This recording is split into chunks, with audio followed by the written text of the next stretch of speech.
to my second speaker, Mr. Ram, who will talk about the grievance redressal mechanisms available under the 4 labor codes and how to access them. So with that brief introduction, I will request Govind Ramji to take on the grievance redressal under the 4 labor codes, please. Yeah, thank you, sir. This DISHA, Designing Innovative Solution for Holistic Access to Justice. So you have touched upon a correct topic today, because it is very much needed for the stakeholders who are connected with these labor laws, because generally no one talks about their rights as far as the justice is concerned, and they remain unaware about all their rights. So this is the very important platform which you have just given us the opportunity to brief about some provisions of the 4 labor codes which recently implemented by the Government of India. So myself Govind Ram, and I am Deputy Secretary in the Ministry of Labour and Employment, looking after the Industrial Relations Code. And I have only just 1 year in this particular ministry, and before that you have already said that I have served in Finance Ministry, in Urban Development Ministry, in Agriculture, and also started my career from the Planning Commission. So this particular topic basically is strengthening access to justice, institutional mechanism and grievance redressal under the 4 labor codes. So whatever my senior colleague has elaborated about the provisions of the all 4 codes for the workers as well as for the employers. So now the question is, for employers, they are already having a different legal people in their organizations, but for workers, no one is there to guide them. So this is the wonderful opportunity, and definitely it must serve a good purpose for them exactly. So I want to present a small presentation on that. If you could kindly, the NIC team, please.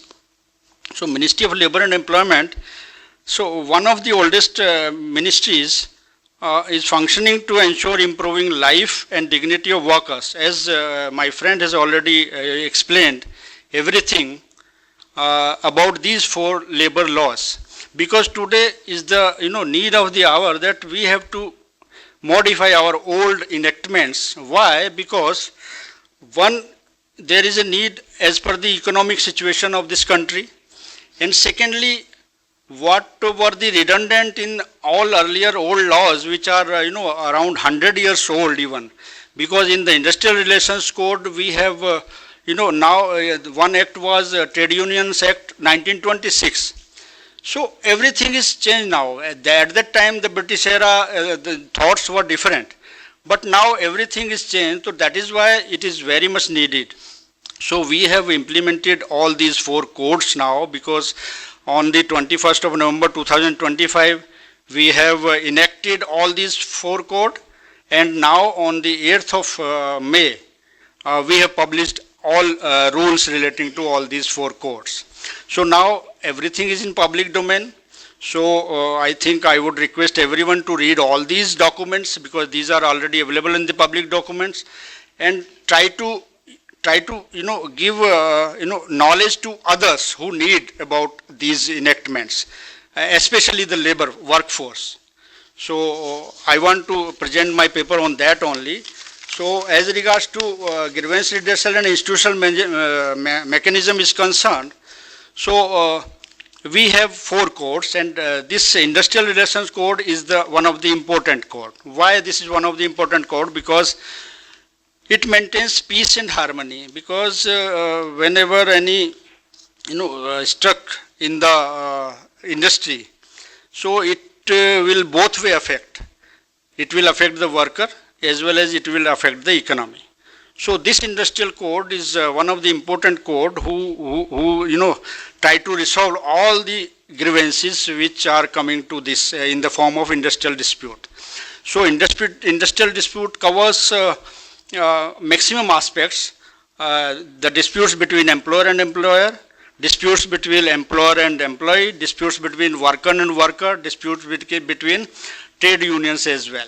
So this particular aspect has been taken care of in the Industrial Relations Code. The first and foremost institution which has been provisioned in this particular course, earlier there were no statutory backing about previous one. Yeah.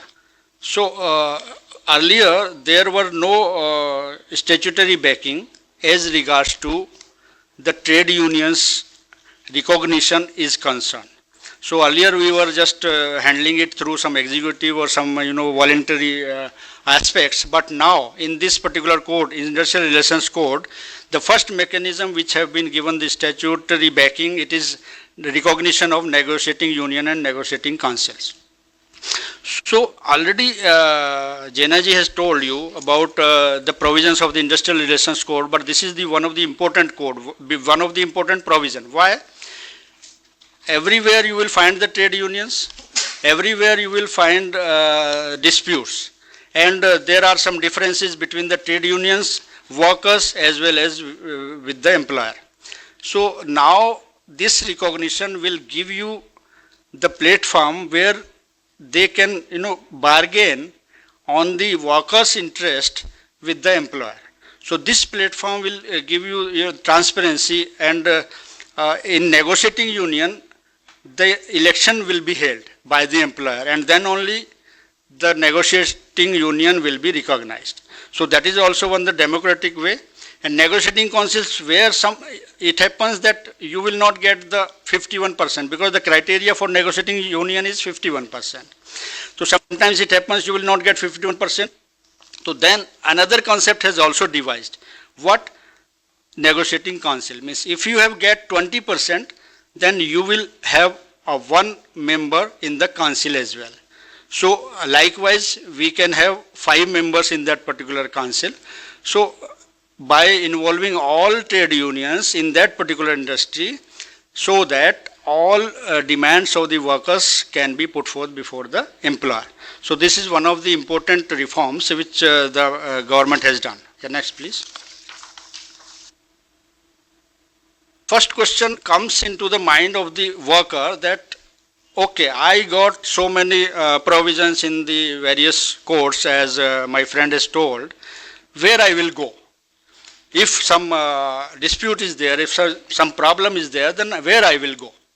So in this particular code, we have provisioned the grievance redressal committee, and it is mandatory if you are employing more than 20 workers, 20 or more than 20 workers, then you have to constitute this grievance redressal committee.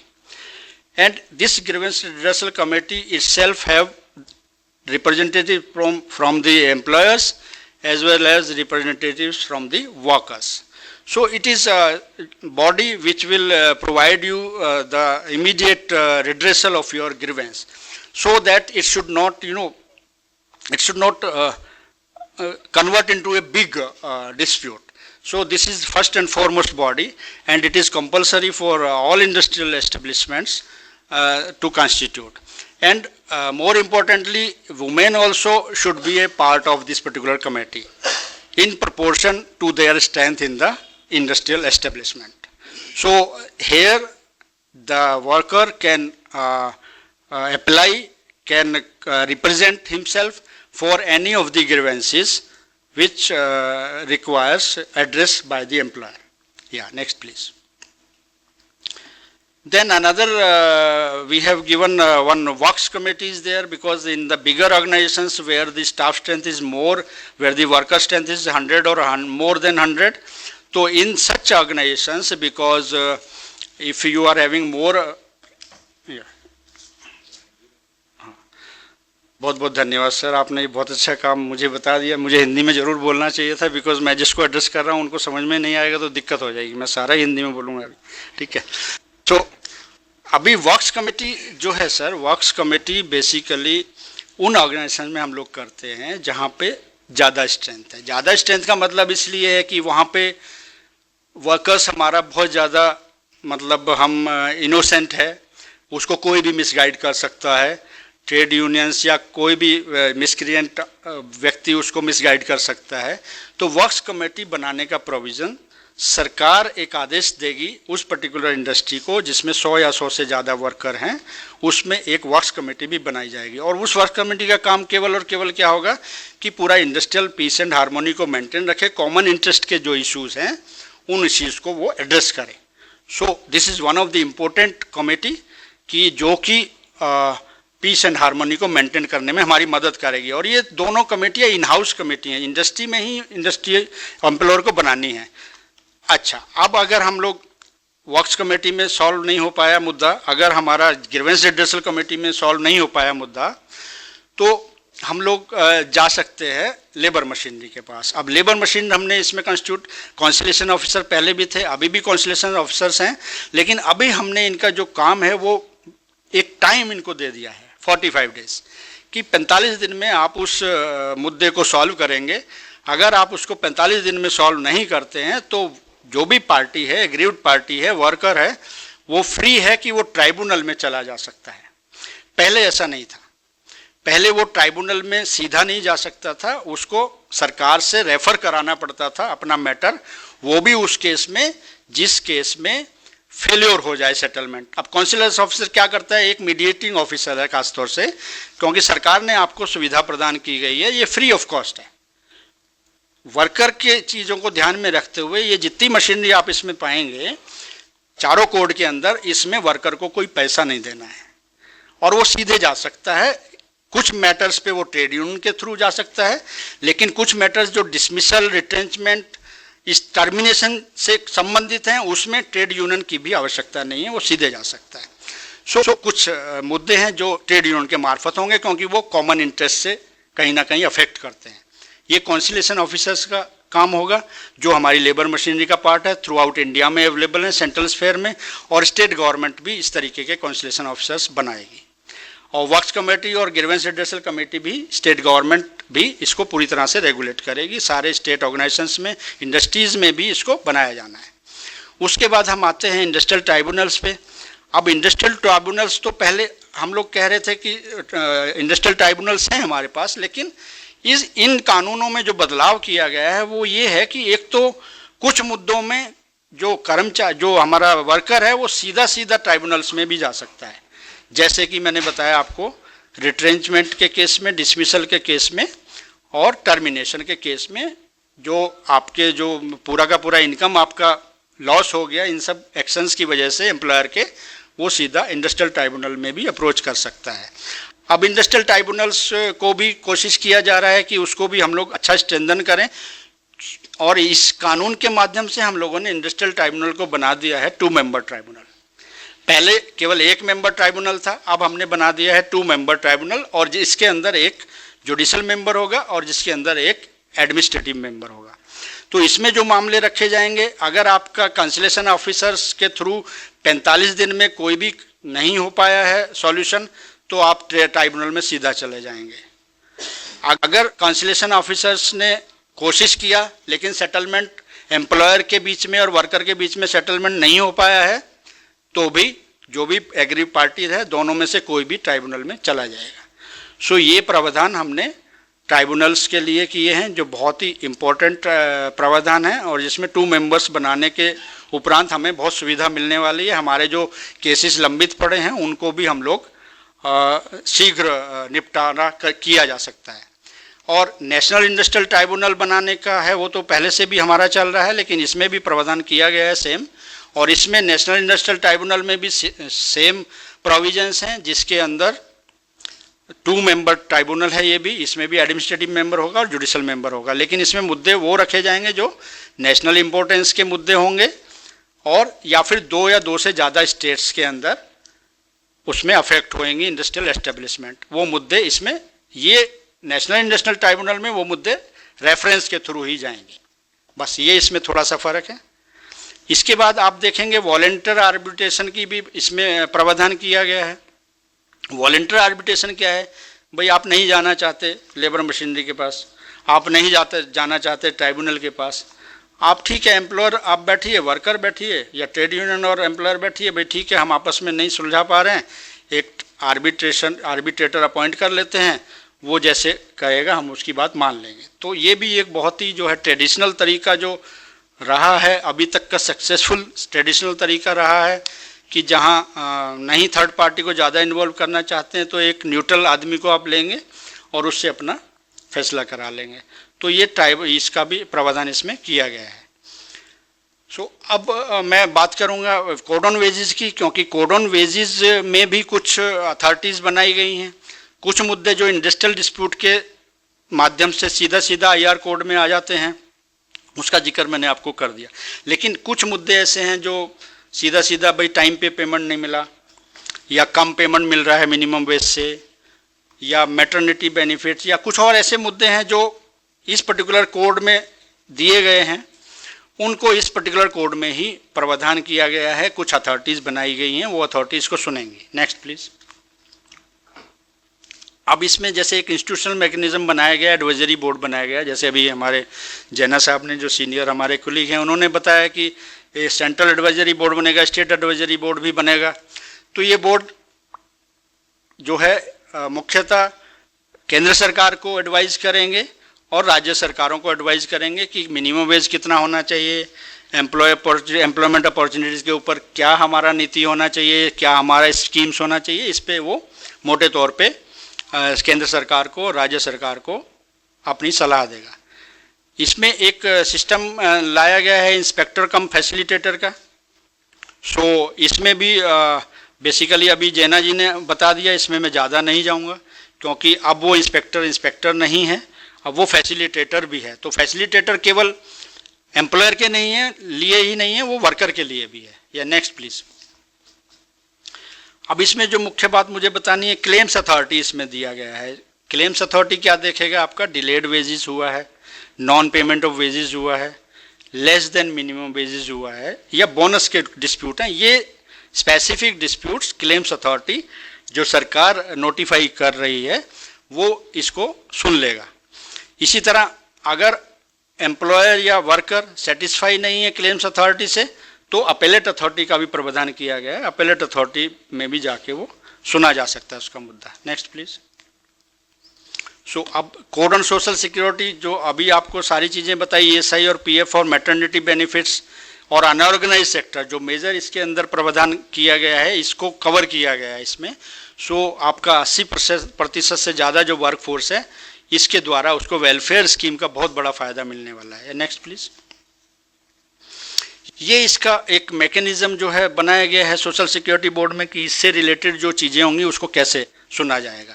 तो इसमें भी वही प्रावधान है, national level का social security board होगा, state level का social security board होगा, EPF और ESIC को इसमें कंटिन्यू रखा गया है। और जो ये सारे चीज़ें provident fund, insurance, maternity benefits और वेलफेयर स्कीम्स को गवर्न करेंगे। Next please.